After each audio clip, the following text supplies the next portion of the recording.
मामा, बाबा इतनी सुबह कहाँ जा रहे हैं? बेटा वो एक ग्लेशियर बनाने जा रहे हैं। अच्छा। हाँ, क्या ग्लेशियर बनाने? नानी सो रही हैं। तुमने स्कूल में इसके बारे में नहीं पढ़ा? ग्लेशियर के बारे में? हाँ, जब हम हॉपर ग्लेशियर गए थे वो बहुत लंबा और बड़ा था, एक दरिया की तरह, लेकिन जमा हुआ। लेकिन मेरा नहीं ख्याल ये इंसानों ने बनाया है। मेरा नहीं ख्याल कि हॉपर ग्लेशियर लोगों ने खुद बनाया था, लेकिन कुछ ग्लेशियर्स लोगों ने खुद भी बनाए हैं। कैसे? साइंसदान तो इसे ग्लेशियर ग्राफ्टिंग कहते हैं, लेकिन पता है हम इसे क्या कहते हैं? ग्लेशियर की शादी। ग्लेशियर की शादी?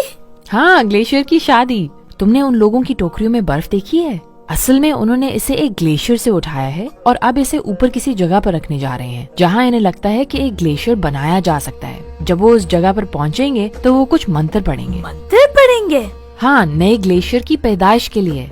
नगर में ये मंत्र शिना, प्रूशस्की और एक पुरानी जुबान में है जो अब सिर्फ चंद लोगों को याद है। ये मंत्र इसलिए पढ़े जाते हैं ताकि शरारती परियां इससे दूर रहें और सिर्फ अच्छी परियां ही अपनी जादू से इस बर्फ को ग्लेशियर बना सकें। ओह नो मामा, मैं डॉक्टर को बुलाने लगी हूँ, आपको चेकअप की जरूरत है। यकीन करो, शायद हमारे बड़ों का ये काम तुम नई नस्ल को अजीब लगे, लेकिन इसमें बहुत हिकमत है जिसकी तुम लोगों को आहिस्ता आहिस्ता समझ आएगी। ठीक है, लेकिन बर्फ का एक टुकड़ा ग्लेशियर कैसे बन सकता है?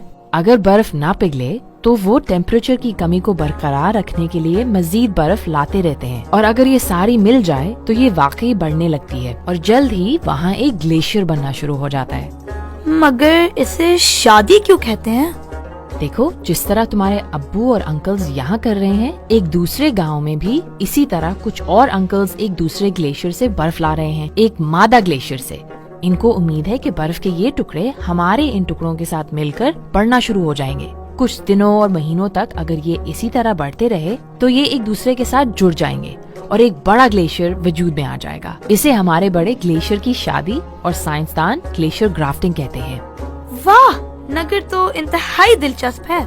नहीं, ये सिर्फ नगर में ही नहीं होता, बल्कि ये गिलगित बल्तिस्तान की बुलंद वादियों में हर जगह ही होता है। शायद प्रूशस्की या शिना की बजाय वो अपनी जुबान में मंत्र पढ़ते हों, लेकिन हमारी तरह अभी तक वो भी पुरानी जुबान ही इस्तेमाल करते हैं। लेकिन ये रिवायत आई कहाँ से और ये पुरानी जुबान है क्या? तुम्हें करीमाबाद वाला बलतित किला याद है? कौन वाला? हाँ, कहा जाता है कि ये तिब्बत की किलों की तरह नजर आता है। बिल्कुल उन्हीं की तरह बलतित किले की तामीर में भी लकड़ी और पत्थर का इस्तेमाल किया गया है, जिसकी वजह से यहाँ अक्सर आने वाले जल्जलों और लैंडस्लाइड्स के बावजूद ये महफूज रहता है।